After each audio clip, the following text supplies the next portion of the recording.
To Senate President Chis Escudero, Sir, kinakalampag ka namin, no?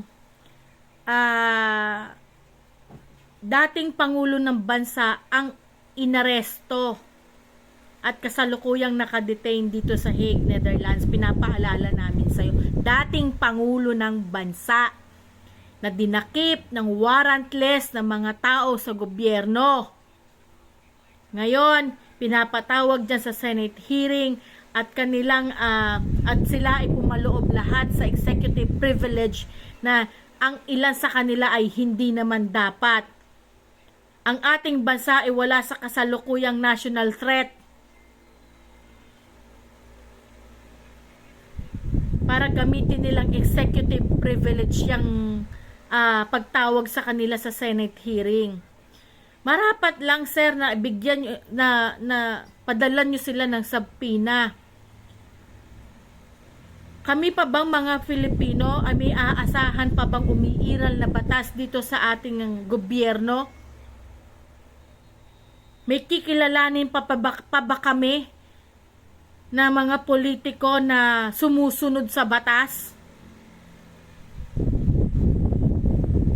Kasi maliwanag naman na sa investigation ng Senate hearing na warrantless ang ginawang pagdakip at pagtangay kay Tatay Digong.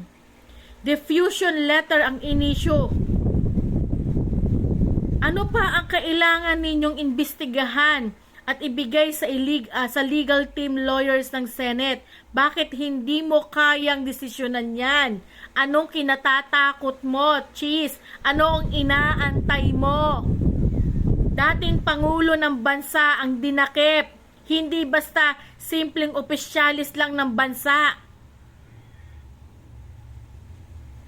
Alam mo na meron tayong saligang batas dito na sinusunod. Na hindi kinakailangan na ang ating Pangulo ay dalhin sa Hague. Kaya kami, umaasa kami, Senate President, na bigyan mo ng subpoena, bigyan mo ng justice yung mga pangyayari na to sa bansa natin, sa ating dating Pangulo. Kami mga Pilipino, tinitingnan namin, nagmamasid kami kung sino sa mga politiko ang karapat-dapat naming ihalal at hindi namin makakalimutan yung mga pangyayari na to. Kung sino ang mga may prinsipyo at sino ang mga nagkanulo sa dating Pangulo. Hindi ito biro para sa amin.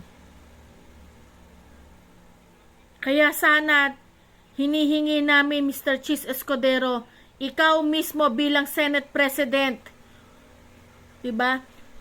Ipakita mo sa amin na umiiral pa ang batas ng Pilipinas. Yun lang po.